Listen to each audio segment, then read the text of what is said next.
Amin. Amin. Silakan duduk Bapak Ibu Saudara sekalian. Selamat pagi, Shalom. Tema besar kita di hari ini adalah Your Best Life. Subtemanya pagi ini makna bahagia, nanti yang kedua apa gunanya itu. Your best life, kehidupan yang terbaik. Sebenarnya setiap manusia tidak ada yang ingin gagal, nggak ada. Semuanya inginnya sukses. Tidak ada yang mau hidupnya sia-sia, tidak ada yang mau frustasi atau depresi apalagi. Nggak ada. Semua ingin sukses dan bahagia tentunya. Tetapi apakah yang dimaksud dengan bahagia itu? Setiap orang kalau ditanyakan bisa beda jawabannya. Bahagia macam apa yang diinginkan manusia itu? Kaya raya, berkuasa, atau apa? Tinggi, besar, ganteng, atau apa yang diinginkan manusia? Coba buat daftarnya. Ya. Banyak orang itu ujungnya uang. Makanya kalau orang kerja setengah mati mau cari uang banyak. Bukan soal salah benar ya, ini belum sampai ke sana. Sebab pikiran orang tuh begini, kalau banyak uang itu enak. Mau beli apa aja bisa. Waduh, yang dulu dia nggak bisa beli, dia mau beli dengan uangnya. Makanya orang yang mendadak kaya bahaya. Bisa jadi OKB. OKB itu apa ya? Mosok. OKB. Jadi dengan uangnya itu jalannya udah beda. Dulu waktu mahasiswa jalannya, begitu uangnya banyak, jalannya udah pede banget ya. Wih. Mantep gitu. Karena filosofi pada umumnya manusia itu begitu. Tanpa sadar semua begitu. Ya. Orang bilang asal banyak uang, hati senang, semua jadi gampang. Katanya gitu tuh. Iya kan? Padahal enggak juga loh. Padahal enggak juga. Ada orang yang cerita sama saya, perusahaannya besar, uangnya banyak. Makin pusing dia. Karena persoalannya makin banyak juga. Ya. Banyak orang begitu, itu pikirannya itu begitu. Enak ya kalau banyak uang gitu. Yang orang banyak uang, pusing gua. Gimana nih? Banyak uang masalah, enggak banyak uang, apalagi kurang uang lebih susah lagi. Banyak uang juga susah loh. Makin besar bisnisnya, resikonya makin besar. Mendadak bisa bangkrut. Mendadak habis. Kalau kita sudah berumur tahu tuh teman-teman kita yang sudah bangkrut. Dulu kayaknya sukses gitu, sebentar aja bangkrut. Makanya jangan sombong kita itu. Ya, jangan pernah sombong. Masa hati senang gara-gara uang? Enggak benar, faktanya enggak demikian. Tapi semua orang begitu loh, ketika sukses gitu ya, dia merasa senang. Ya, hati-hati. Your best life. Kita baca 1 Timotius 6 ayat 7 sampai 10.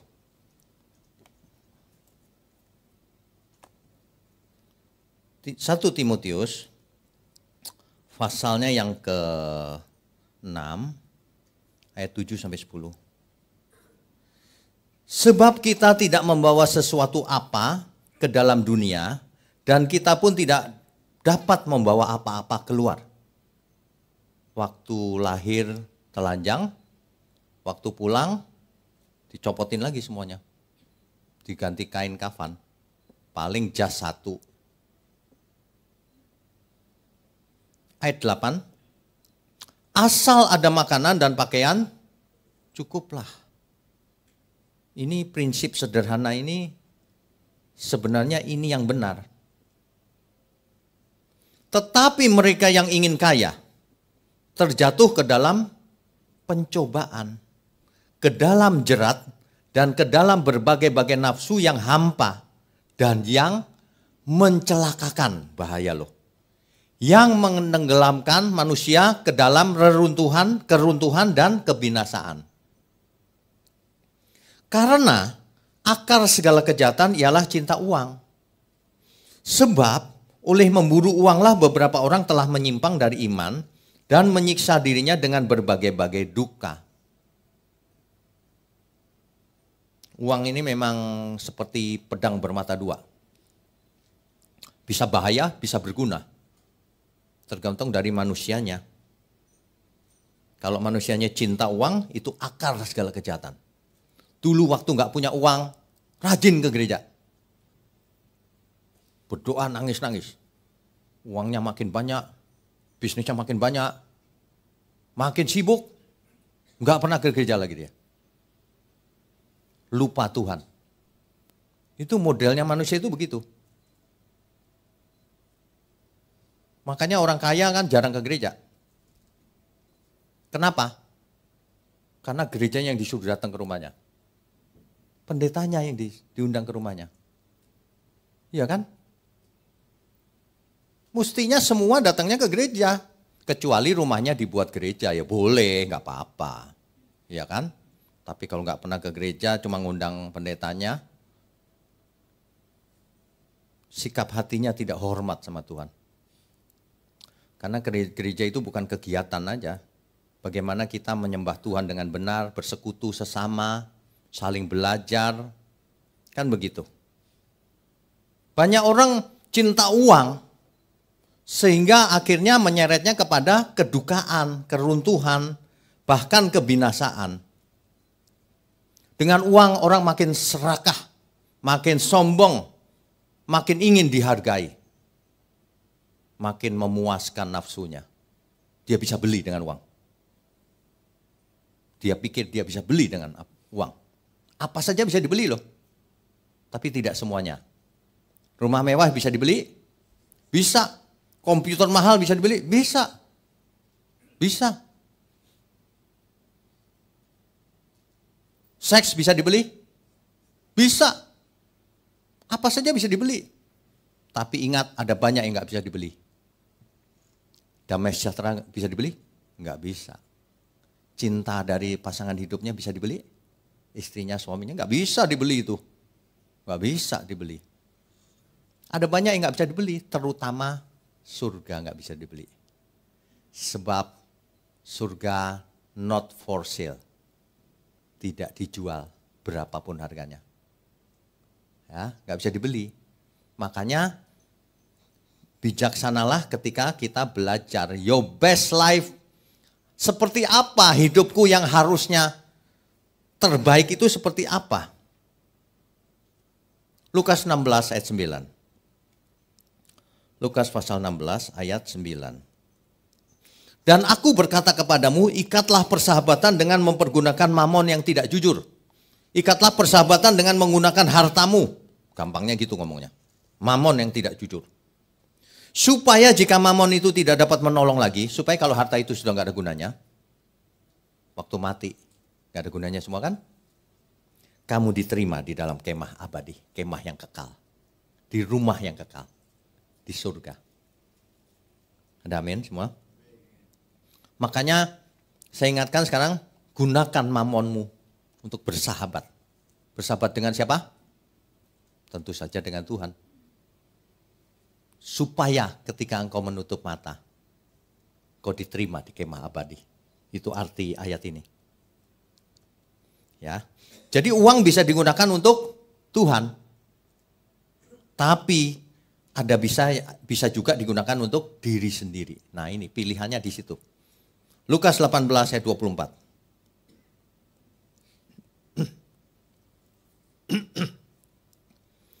Lalu Yesus memandang dia dan berkata, alangkah sukanya orang yang beruang. Ini bukan beruang loh ya. Ini orang kaya maksudnya. masuk ke dalam kerajaan Allah, kerajaan surga. Sulit orang kaya masuk surga. Kenapa? Hatinya ada pada hartanya. Ia hidup untuk diri sendiri, kebanyakan, enggak semua orang kaya. Orang kaya yang bertobat dipakai Tuhan. Jadi pilihan di tangan kita tetap, ya. Nah, makanya orang kaya yang bertobat enggak mungkin dia mengandalkan uangnya. Dia sadar banget bahwa yang diandalkan haruslah Tuhan. Makin banyak keinginan seseorang, makin banyak ambisinya, makin gampang dia jatuh. Sebab manusia itu diseret oleh keinginannya. Inginnya makin banyak, ambisinya makin banyak, makin gampang dia jatuh. Ya diseret oleh keinginannya dari hari ke hari. Aku pengen ini, pengen itu. Sebentar lagi begini, sebentar lagi begitu. Rasul Paulus menasihati begini. Mestinya kamu gak begitu. Mestinya kamu harus mengatakan, jika Allah menghendaki. Jangan aku mau begini Tuhan, mau begitu Tuhan. Mestinya jika Allah menghendaki. Jangan kitanya yang ambisi. Jangan punya ambisi, saudara. Ambisi itulah yang menjatuhkan setiap manusia itu. Makanya Tuhan berfirman, Matius 11 ayat 28 sampai 29. 28 sampai 29. Marilah kepadaku semua yang letih lesu dan berbeban berat, aku akan memberi kelegaan kepadamu. Tuhan sangat mengerti bahwa manusia itu letih lesu berbeban berat.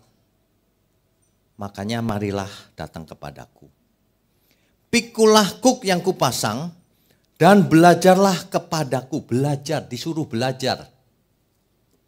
Karena aku lemah lembut dan rendah hati, dan jiwamu akan mendapat ketenangan. Yang ayat 28 mendapat kelegaan, yang ayat 29 mendapat ketenangan. Dalam teks hasil Alkitab dipakai kata yang sama sebenarnya. Anapauso. Artinya rest. Aku akan memberikan istirahat bagimu. Aku akan memberikan penyegaran bagimu. Refreshment. Ya. Aku akan memberikan ketenangan, kedamaian bagimu. Aku akan memberikan kebahagiaan sebenarnya itu bagimu. Makanya Tuhan berkata begini, damai sejahtera yang kutinggalkan kepadamu, kuberikan kepadamu, tidak seperti damai sejahtera yang ditinggalkan oleh dunia, yang diberikan oleh dunia. Enggak sama. Enggak sama modelnya dunia ya tadi itu. Asal banyak uang, hati jadi senang katanya. Padahal enggak juga loh. Padahal enggak juga. Ya, dunia memberi persepsi yang salah tentang kebahagiaan ini. Persepsinya salah. Saya mau ingatkan ya Bapak Ibu ya. Hati-hati dengan nasihat-nasihat, buku-buku, khotbah-khotbah yang sepintas kelihatan atau terdengarnya baik. Oh, itu banyak di luaran sana. Hati-hati, kelihatannya baik. Kelihatannya pakai Alkitab. Tapi sebenarnya itu salah. Itu mengarahkan Bapak Ibu ke tempat yang lain. Bukan ke tempat Tuhan. Tapi sebut-sebut nama Tuhan, baca-baca Alkitab juga sih. Saya kutipkan ya. Kalau seorang profesional. Profesional itu misal, ini cuma misal. Gajinya sebulan 200 juta. Itu biasa aja kok seorang profesional segitu itu. Sebulan 200 juta, gede banget itu padahal. Ya. Kalau ia ditanya, apa itu your best life itu? Apa yang kau maksud? Apa yang kau mengerti dengan the best of life itu? Pasti dia menjawab dengan fokus pada pencapaian kesuksesan pribadi. Sukses kan? Karirnya mau naik terus, bisnisnya mau hebat, kan begitu. Keseimbangan antara kehidupan pribadi dan karir atau bisnis. Kan bagus kan? Seimbang, nggak boleh bisnis terus, harus seimbang keluarga. Oh, baik, semua ini sekuler loh saya ngomong. Sekuler aja ngomongnya begitu tuh. Harus seimbang kehidupan karir, bisnis dan keluarga. Harus sehat, fisik dan mentalnya harus sehat, makanya nge-gym di tempat mahal. Makanya minum suplemen. Makanya suntik, apa itu? Loh kok tahu? Botok Botox apa botok sih namanya? Saya taunya botok itu makanan Jawa itu. Suntik apa lagi supaya awet muda? Stem cell. Kan gitu tuh. Ukuran-ukuran suksesnya begitu tuh, best life-nya mereka itu, ya. Kemudian dalam hidupnya melakukan time management biar tertata rapi. Kan bagus, baik loh semua itu, nggak jahat loh, ya. Kemudian mencapai financial freedom. Umur sekian aku harus capai financial freedom. Artinya nggak kerja pun passive income jalan terus. Wow, mantap kan? Mantap, itu kan apa yang dihembuskan oleh para motivator itu kepada anak-anak muda. Jadi anak muda pikirannya itu, financial freedom. Umur 45 aku early retirement. Pensiun dini. Mau ngapain? Mau keliling dunia, menikmati hidup. Wah, mantap ya. Menikmati hidup bersama istri lu, baik kan? Baik banget tuh ngomongnya tuh. Semuanya baik sebenarnya. Ya charity juga lah. Nyumbang sana, nyumbang sini. Gitu. Itu best life-nya sekuler kira-kira gitu. Bagus, bagus. Bagus, tapi saudara ingat ya. Baik itu harus menurut Tuhan, bukan menurut kita. Ada amin gak nih? Apakah itu yang dimaksud kehidupan terbaik itu? Saya itu sedih loh kalau lihat khotbah-khotbah yang pada umumnya itu. Khotbah-khotbah itu baunya itu kental. Teologi kemakmuran. Ngomongnya itu, saudara itu ya, imani, janji Tuhan pasti ditepati. Maksudnya apa janji Tuhan? Maksudnya kita pasti sukses, pasti kaya raya, gitu maksudnya. Makanya saudara menabur kalau ke sini itu. Jangan nggak menabur. Maksudnya menabur tuh ngasih duit, persembahan. Saya sedih kalau lihat kayak gitu. Jemaat jadi pikirannya itu nggak lurus. Kayaknya mau cari Tuhan itu mau cari kekayaan gitu. Kan ada orang yang mau kaya ke dukun tuh, cari kekayaan. Apa ya istilahnya ya? Pesugihan, kata orang. Memangnya Tuhan sama dengan pesugihan? Datang ke Tuhan supaya kaya. Waduh, ini benar-benar loh. Teologi kemakmuran tuh laris manis sampai hari ini. Sampai hari ini. Ya. Kalau seorang tadi itu sekuler. Sekarang kita bicara ini deh, teolog deh. Pengkhotbah. Pengkhotbah yang menulis buku Your Best Life Now. Wow, terkenal di seluruh dunia. Di Amerika ya. Itu terkenal banget, kaya raya banget. Kalau kemana-mana pakai jet pribadi, difoto.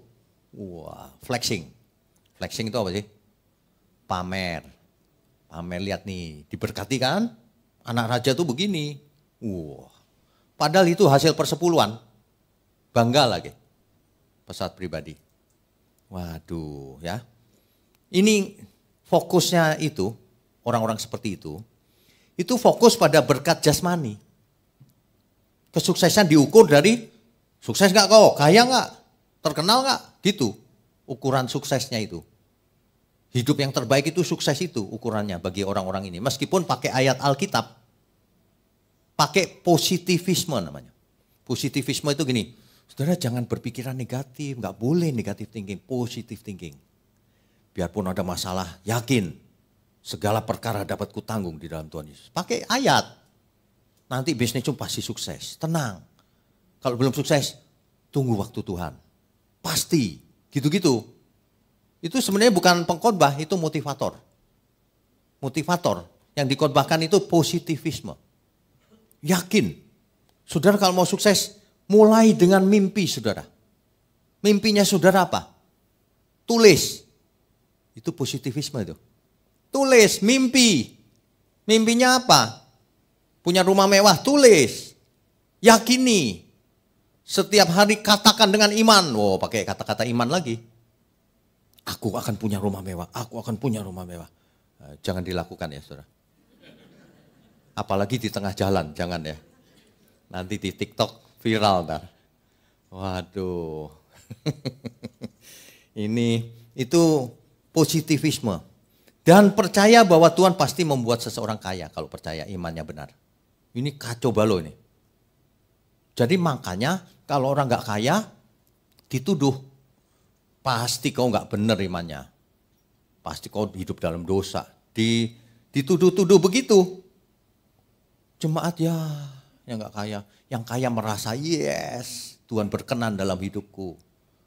Ini ajaran apa ya? Ini laris manis loh. Seluruh dunia begitu tuh. Ya. Ayat-ayat Alkitab dipakai. Itu sebenarnya orang-orang seperti itu motivator biasa aja, sekuler. Cuma kalimatnya pinjam-pinjam Alkitab gitu yang cocok. Gitu doang sebenarnya. Saudara jangan percaya yang begituan. Ya. Coba selidiki backgroundnya. Dia sekolah enggak? Kalau sekolah nilainya apa? Terus hidupnya bagaimana? Glamor, flexing atau enggak? Kelihatan. Ya. Kelihatan semuanya itu. Seseorang itu bisa dilihat dari buahnya. Jangan main amin saja. Ayat-ayat Alkitab dipakai untuk motivasi pribadi. Yang dibangkitkan itu PD-nya itu percaya diri, imani. Imani kau sudah menerimanya. Kan gitu. Ya. Fokusnya itu kekayaan materi. Penekanan pada kemakmuran ini disebut teologi kemakmuran. Prosperity gospel namanya. Prosperity gospel ini ya, waduh kalau saudara tahu ya, seandainya mereka tahu ya, mereka akan gemeter. Sebab mereka mengekokan suara setan itu. Itu suara setan itu. Bapak Ibu baca baik-baik di Alkitab. Apa yang dilakukan setan ketika berhadapan dengan Tuhan Yesus? Sembah aku, kan kuberikan seluruh dunia ini. Betul? Seluruh dunia ditawarkan oleh setan. Ini gereja menawarkan seluruh dunia. Kau ikut Tuhan Yesus kaya raya. Gampang hidup ini. Wow, itu suara setan itu sebenarnya. Setan pakai ayat-ayat Alkitab loh. Setan menggunakan ayat Alkitab. Dari kitab ulangan, dari Mazmur. Pakai itu. Tapi dipelintir-pelintir. Di luar konteks. Ini yang masalah besar. Makanya peperangan rohani itu saya ulang-ulang ya. Peperangan rohani itu memenangkan jiwa.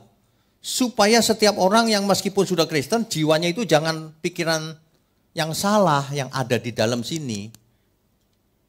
KTP-nya Kristen, kelihatannya juga Kristen, isinya bukan Kristen dalam sini. Isinya duniawi. Waduh, ini nggak disadari banyak orang ini. Saya perhatikan banyak orang tuh sebenarnya nggak apa namanya ya, nggak hormat sama Tuhan, nggak menyembah Tuhan sebenarnya mereka itu, menyembah Mamon, cuma sebut-sebut Tuhan, padahal di hatinya ada Mamon. Sebab kalau orang menyembah Tuhan ya, beda, ya. Kalau mendengar khotbah yang teologi kemakmuran langsung, alarmnya bunyi, ini kemakmuran ini. Kalau saudara dengar masih, yes, amin. Nah, alarmnya masih mati itu. Belum ada alarm. Ya. Orang kalau dengar terus begini alarmnya nyala itu. Nah, ini dia yang dimaksud khotbah waktu itu. Gitu. Ya. Jangan saudara, hidup cuma satu kali. Yuk kita hidup yang benar. Amin. Saudara, kalau iman itu diarahkan untuk menghasilkan kesejahteraan finansial, diarahkan untuk kesehatan, diarahkan untuk sukses dunia, itulah penyelewengan ayat-ayat Alkitab. Pakai ayat Alkitab loh. Ini yang terkenal banget ini ayat Alkitabnya contohnya Yeremia. Coba kita baca Yeremia pasal 29 ayat 11. Yeremia pasal 29 ayat 11. Sebab aku ini mengetahui rancangan-rancangan apa yang ada padaku mengenai kamu. Demikianlah firman Tuhan. Yaitu rancangan damai sejahtera dan bukan rancangan kecelakaan. Untuk memberikan kepadamu hari depan yang penuh harapan. Benar kan saudara, penuh harapan. Saudara pasti gak mengalami financial problem, pasti kaya raya, pasti sukses di bumi. Anak raja jadi kepala bukan ekor. Nyerocos terus di mulutnya. Padahal ini lagi cerita apa? Kitab Yeremia itu di zamannya Yeremia itu, Nabi Yeremia seorang diri melawan nabi-nabi palsu banyak.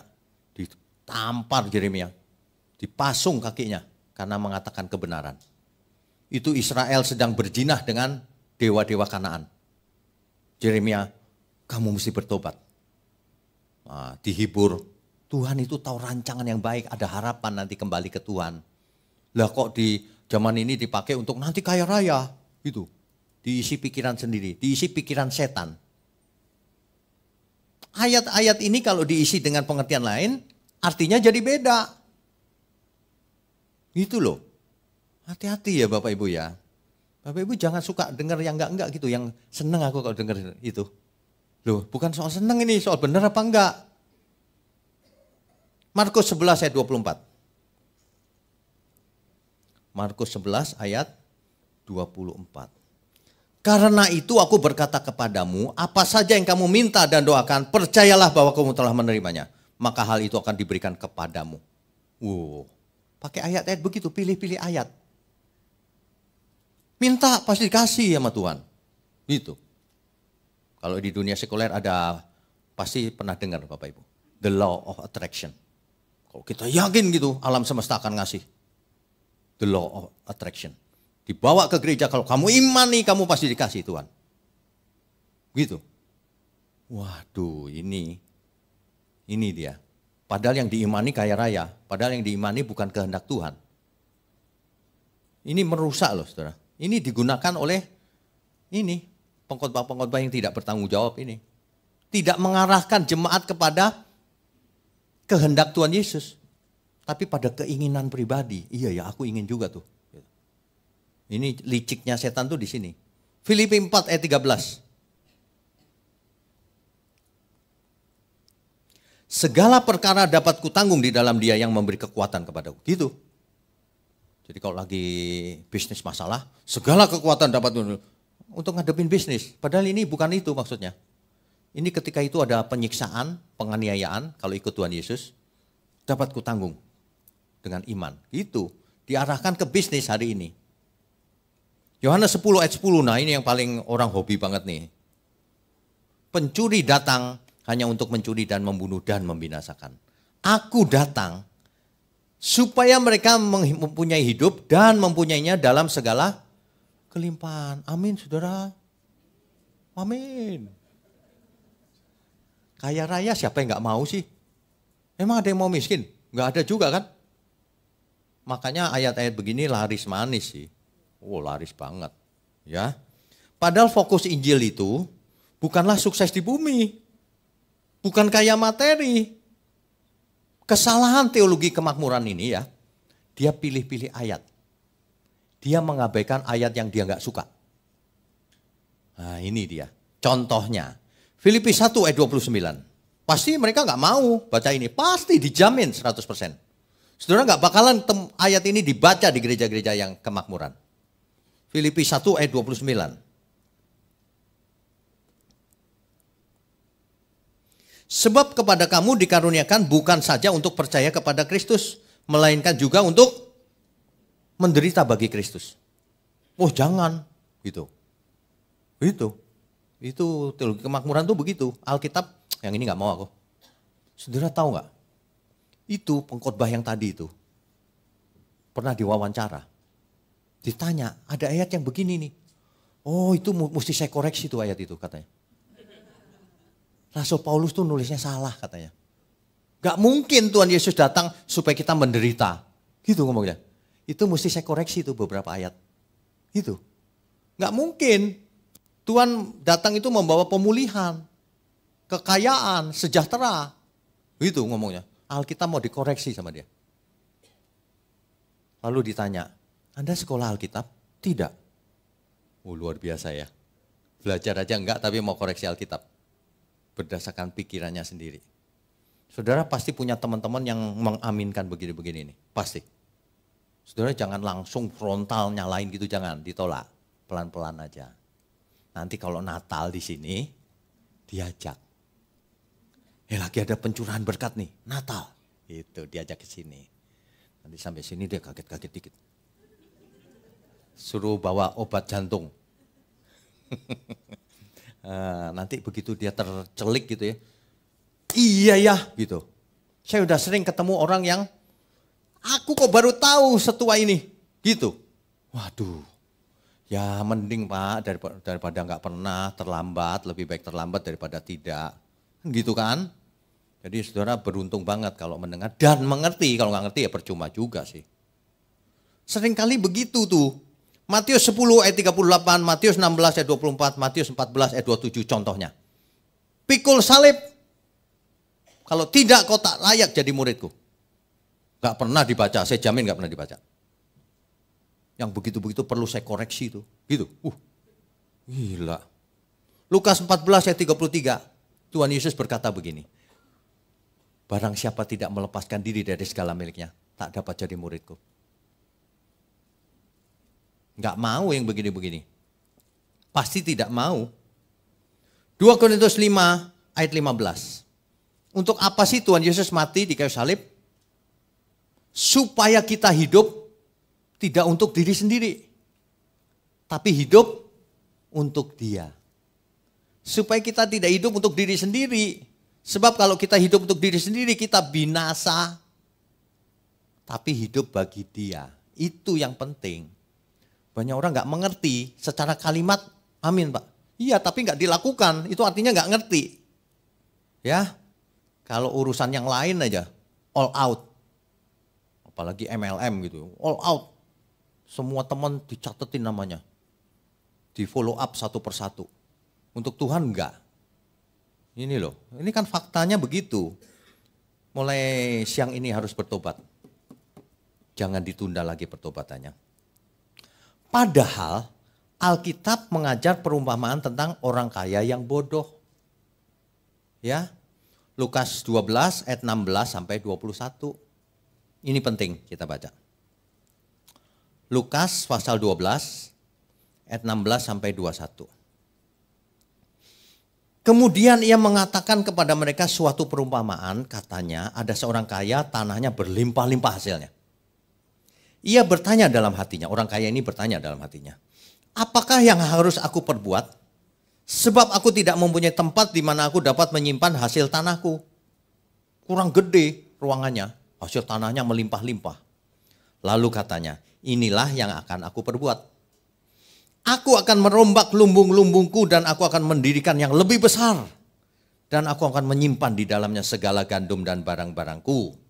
Sesudah itu, aku akan berkata kepada jiwaku, jiwaku ada padamu banyak barang. Tertimbun untuk bertahun-tahun lamanya. Beristirahatlah, makanlah, minumlah dan bersenang-senanglah. Tetapi apa yang terjadi saudara? Tetapi firman Allah kepadanya, hai engkau orang bodoh.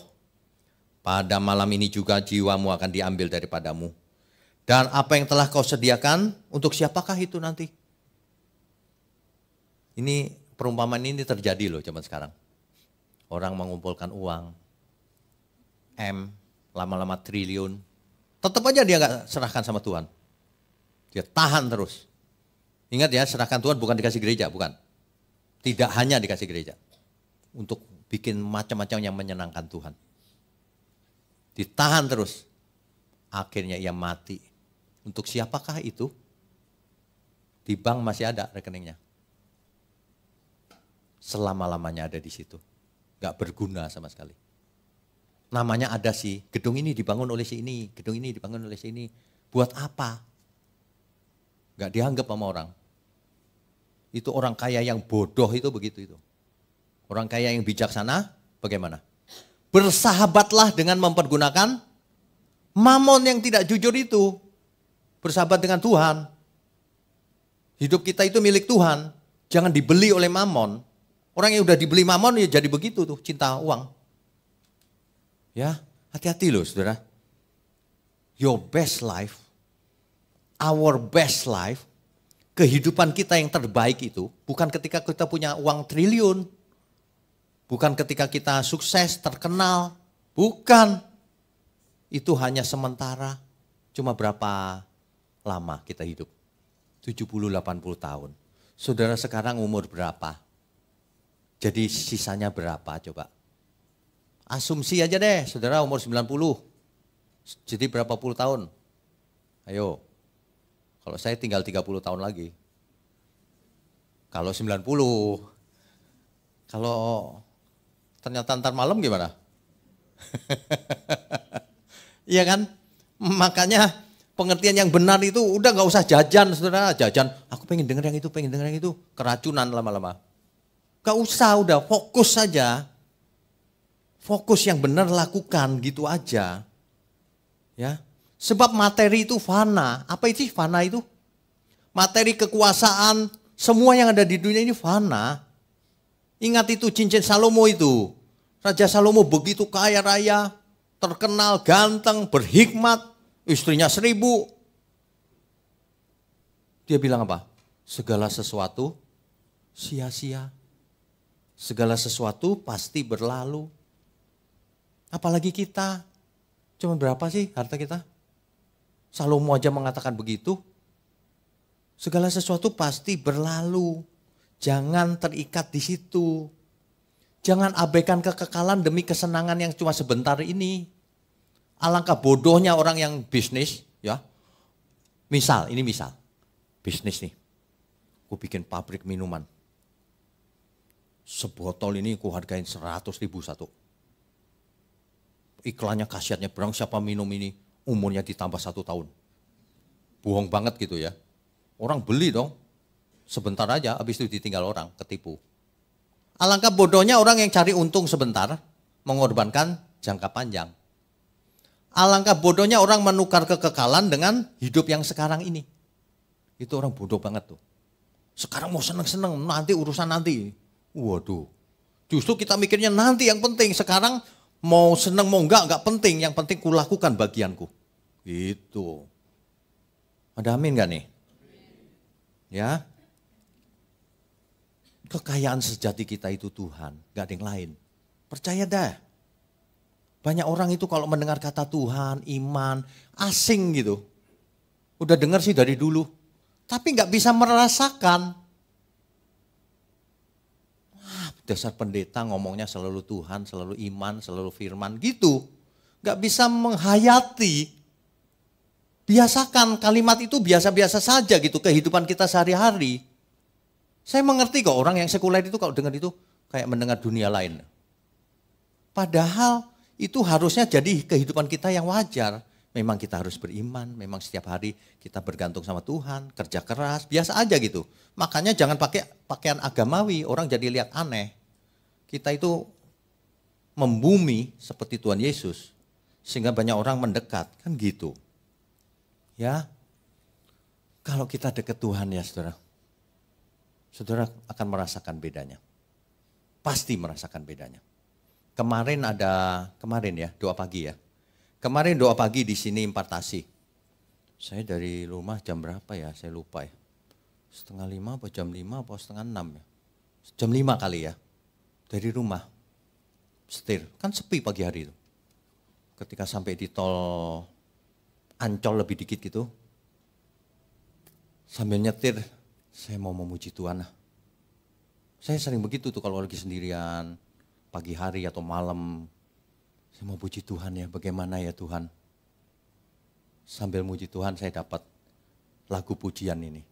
Kemarin, gak sampai 5 menit tuh. Ingat gak ya nadanya? Oh gak ada yang main di sini.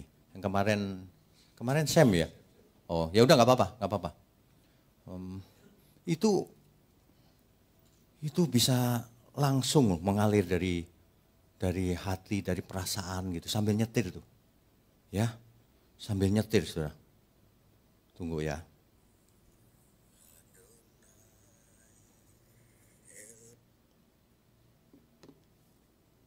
Sambil nyetir saya gini, saudara. Adonai Elohim, Adonai Echad, Adonai Eloheinu, Adonai Echad. Itu ngalir terus. Adonai Eloheinu, Adonai Eha. Nggak bisa ditiruin, saudara. Suasananya itu beda. Penyembahan kita kepada Adonai Elohim, Tuhan Allah kita itu harus segenap jiwa kita, bukan perbuatan aja, perasaan semuanya. Yang Maha Kudus, yang Maha Suci, yang Maha Kudus, yang Maha Suci.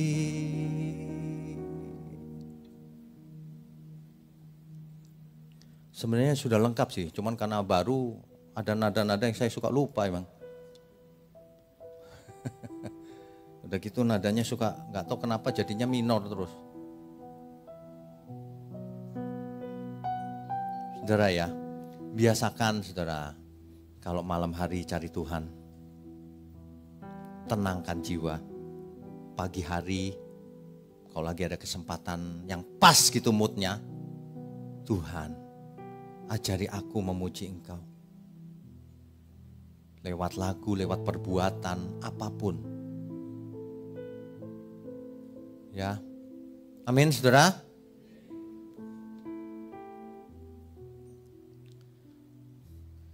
Yang Maha Kudus, Tuhan. Gitu ya. Kita itu jangan pikirannya itu sepanjang hari harta melulu, cari kerjaan melulu, bisnis melulu. Ada waktunya kita itu mengosongkan diri cari Tuhan. Kalau enggak bisa ketemu Tuhan. Kalau enggak bisa merasakan kasihnya Tuhan. Kalau cuma pakai logika, enggak bisa merasakan kasihnya Tuhan. Harus segenap hidup, perasaan, semuanya. Tadi pagi enggak tahu jam 3 saya udah bangun loh. Bangun itu Tuhan. Kenapa ya hidup cuma begini-begini aja ya? Kenapa ya banyak orang itu dikhotbahin? Kayaknya ngerti sih Tuhan. Kayaknya mengerti deh. Tapi kok nggak berubah ya? Saya itu heran loh kadang-kadang. Kadang-kadang saya lihat pelayan-pelayan Tuhan juga gitu. Saya heran kok perubahannya dikit banget gitu. Kok nggak signifikan gitu kan, jadi semangat kita. Pelan gitu, aduh. Kayak proses evolusi. Jutaan tahun kali baru berubah ya. Nggak boleh, mesti cepet ayo. Memang tidak enak berubah itu. Tapi mesti cepat. Saudara, apa bedanya best life-nya orang sekuler dengan best life-nya orang benar? Orang sekuler berusaha berpikir sebaik mungkin untuk dirinya. Untuk mencapai sukses lewat usaha, lewat time management, lewat cash flow management, lewat berbagai cara. Olahraga, nge-gym supaya sehat, makan sehat. Semua untuk dirinya sendiri. Itu orang sekuler. Pengkhotbah yang gak benar. Sama, bedanya cuman pakai ayat-ayat Alkitab, tapi untuk dirinya sendiri. Ya dia donasi juga sih, icrit-icrit aja. Saudara tahu bahasa Ibrani icrit kan? Icrit-icrit itu gini loh saudara. Saudara kalau punya, nggak usah ilustrasinya nggak usah triliun deh. Saudara kalau penghasilannya 10 juta, terus ngasih persembahan 1.000 rupiah, itu kira-kira menghina Tuhan nggak? Gajinya gede, kasihnya 1.000 rupiah. Ini cuma ilustrasinya ditambah-tambahin sih, dilebih-lebihin. Itu ibarat gitu loh, ada orang ngasih 10 juta, hebat ya dia ya. Hebat apa, uangnya triliunan. Itu mas seicrit. Pakai bahasa Ibrani terus saya. Ini bukan berarti lagi minta uang ke sini loh, bukan. Ini mau kasih ilustrasi supaya saudara sadar, iya ya. Masa hidupku ini cuma dipersembahkan kepada Tuhan segitu.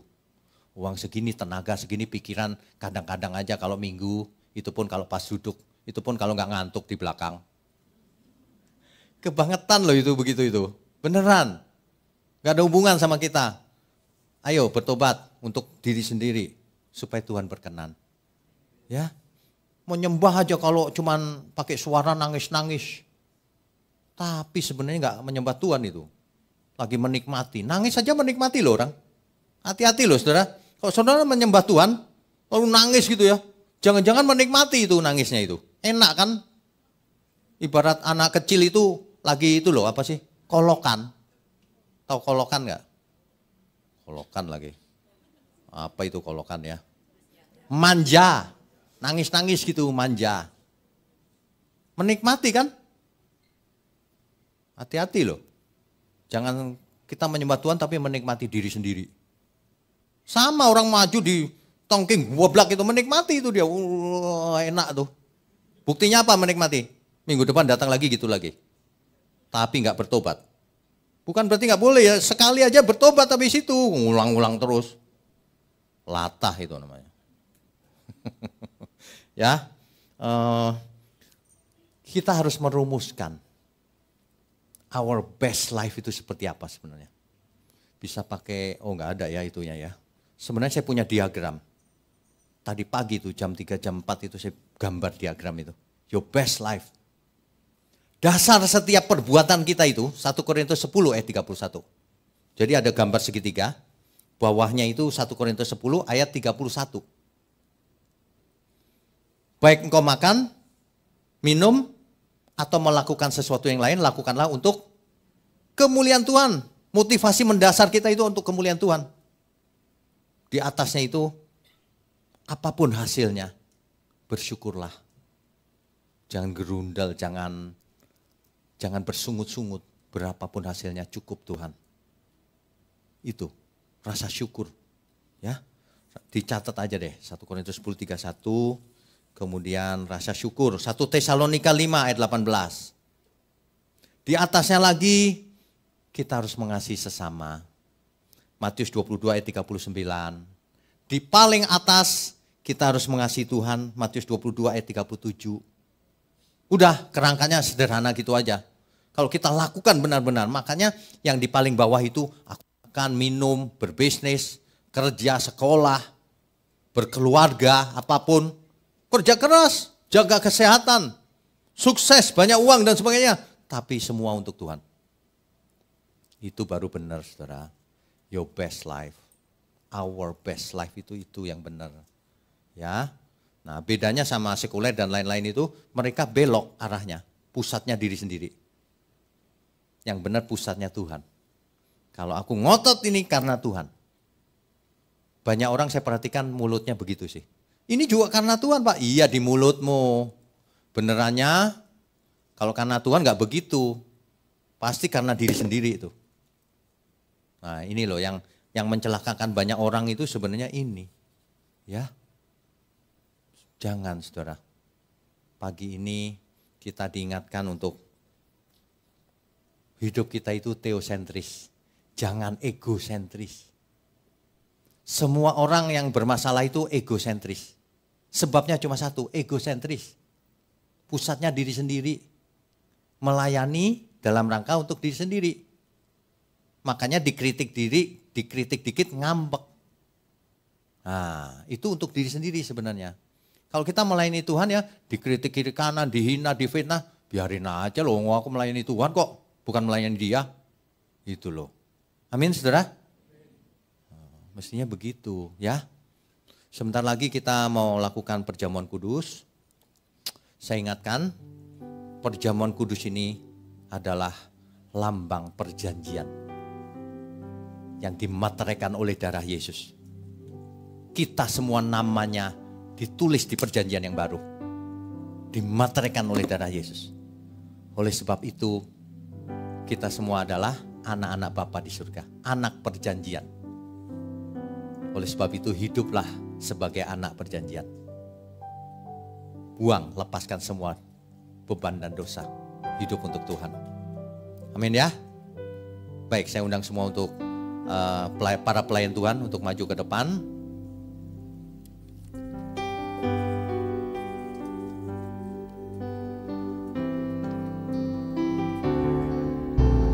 Saat ini ku datang Tuhan ke perjamuan kudus-Mu.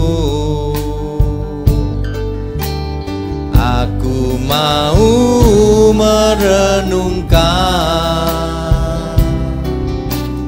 keagungan kasih-Mu. Dolorosa jalan sengsara, Kau pikul berat beban-Mu. Di atas bukit Kau disalibkan, menggantikan tempatku. Saudara nyanyikan dengan tulus, saat ini ku datang Tuhan. Saat ini ku datang Tuhan ke perjamuan kudus-Mu. Aku mau merenungkan keagungan kasih-Mu. Dolorosa jalan sengsara, Kau pikul berat beban-Mu.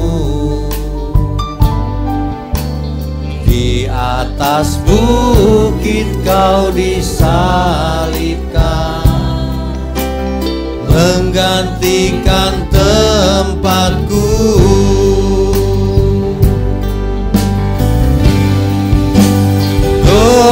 Golgota, darah-Mu mengalir, siksa-Mu sangat keji.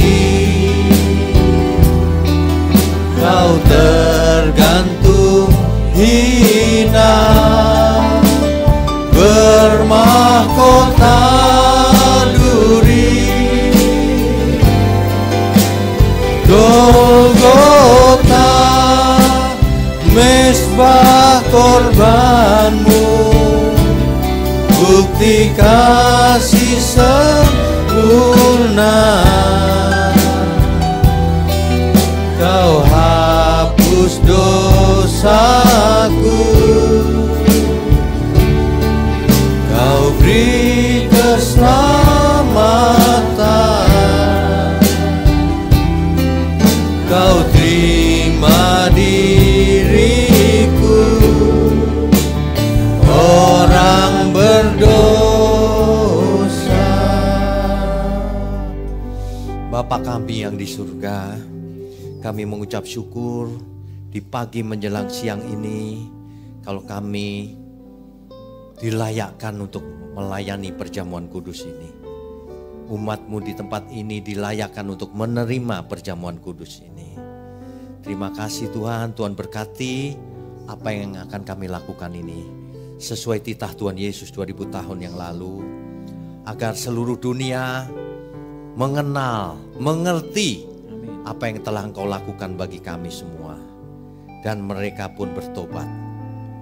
Terima kasih ya Tuhan. Tuhan berkati roti dan anggur ini dengan semuanya kami. Baik, para pelayan perjamuan kudus, mari bagikan roti dan anggur kepada semua yang hadir di tempat ini.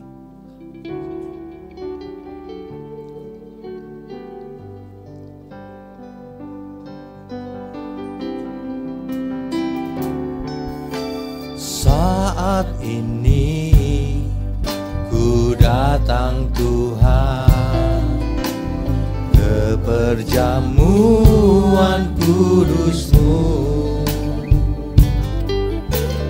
Aku mau merenungkan keagungan kasih-Mu.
Baik Bapak Ibu Saudara sekalian, apakah ada di antara Bapak Ibu Saudara yang belum menerima roti dan anggur?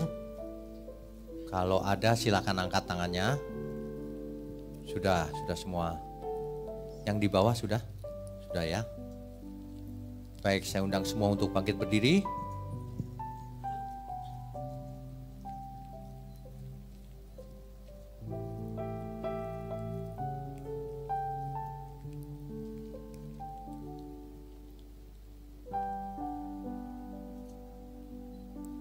Baik, mari kita ucapkan pengakuan ini bersama-sama, saudara.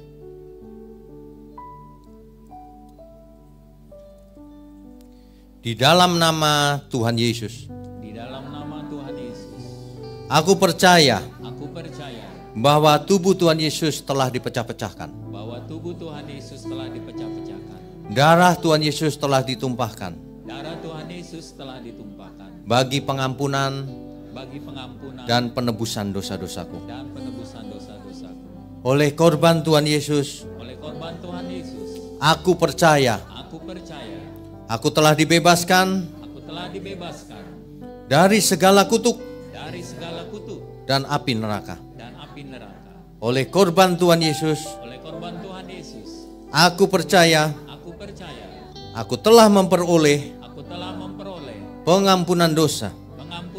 Keselamatan, hidup kekal, kesembuhan, pemulihan, kemenangan, dan kelimpahan berkat di dalam Tuhan. Oleh korban Tuhan Yesus, aku percaya dan menerima bahwa aku adalah milik Tuhan. Hidup hanya untuk mengabdi dan melayani Tuhan Yesus dengan segenap hidupku sampai selama-lamanya. Mari kita angkat roti dengan tangan kanan kita. Sebab apa yang telah kuteruskan kepadamu telah aku terima dari Tuhan, yaitu bahwa Tuhan Yesus pada malam waktu ia diserahkan mengambil roti, dan sesudah itu ia mengucap syukur atasnya. Ia memecah-mecahkannya dan berkata, inilah tubuhku yang diserahkan bagi kamu. Perbuatlah ini menjadi peringatan akan aku. Roti ini menunjuk kepada tubuh Tuhan Yesus. Makanlah saudara, di dalam nama Tuhan Yesus Kristus.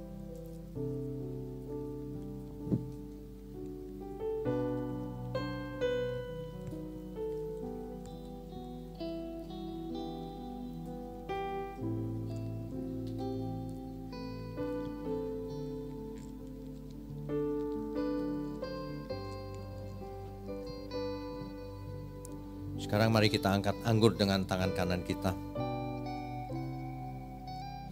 Demikian pula ia mengambil cawan sesudah makan lalu berkata, cawan ini adalah perjanjian baru yang dimeteraikan oleh darahku. Perbuatlah ini setiap kali kamu meminumnya menjadi peringatan akan aku. Sebab setiap kali kamu makan roti ini dan minum cawan ini, kamu memberitakan kematian Tuhan sampai ia datang. Anggur ini menunjuk kepada darah Tuhan Yesus. Minumlah saudara, di dalam nama Tuhan Yesus Kristus.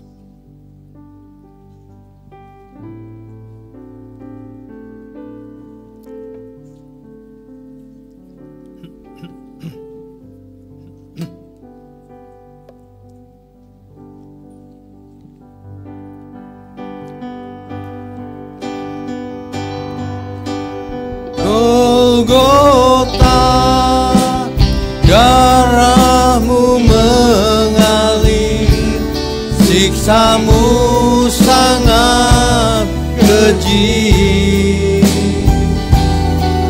Kau tergantung hina, bermahkota duri. Golgota, mesbah korbanmu bukti kasih sempurna.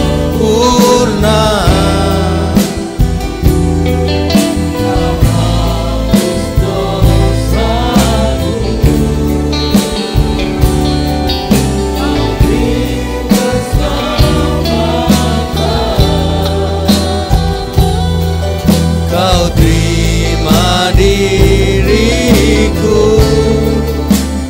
orang berdosa.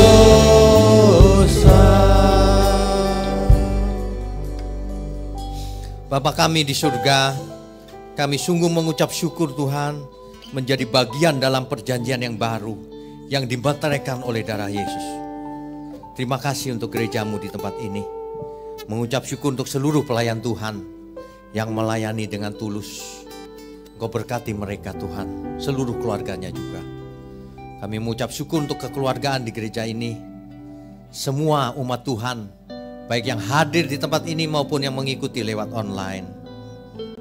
Kami percaya, kami semua ada dalam tangan Tuhan. Di dalam pemeliharaan Tuhan, dalam perlindungan Tuhan. Di dalam kasih-Nya Tuhan. Itulah sebabnya kami mau belajar terus Tuhan. Semasa hidup kami untuk menjadi anak Bapa yang berkenan. Untuk itu sebelum kami sudahi pertemuan ini, biarlah sekali lagi kami mengangkat tangan kami. Mohon curahkan berkat-Mu atas kami. Kami sambut segala berkat yang turun dari surga. Berkat jasmani maupun berkat rohani. Sehat, umur panjang untuk kemuliaan Tuhan. Dalam nama Bapa, Putra dan Roh Kudus. Haleluya. Semua yang percaya katakan amin. Amin. Amin. Haleluya. Saudara sekalian, bicara soal kebenaran, setiap orang merasa benar. Makanya semua kecap dinomor satukan. Ada orang yang mengatakan saya paling benar, ini paling benar, itu paling benar. Mana sebenarnya yang paling benar? Oleh sebab itu, hadiri seminar 7 natur kebenaran dan aplikasinya. Seminar ini wajib dihadiri oleh para teolog, apologet, pengkhotbah, bahkan oleh para jemaat sendiri. Agar kita bisa membedakan manakah yang benar, manakah yang salah. Inilah alat uji kebenaran yang sangat objektif dan alkitabiah. Pastikan saudara ikut. Dan ajak seluruh saudara dan sahabat-sahabat. Bapak-bapak dan ibu-ibu yang terkasih dimanapun berada, yuk kita belajar pelajaran Alkitab bersama secara online. Setiap hari Rabu jam 7 malam bersama pendeta Bapak Wiknyo Tanto secara online, bisa melalui Zoom. Tetapi kita harus mendaftarkan dulu ke nomor berikut ini. Selamat bergabung dan Tuhan Yesus memberkati.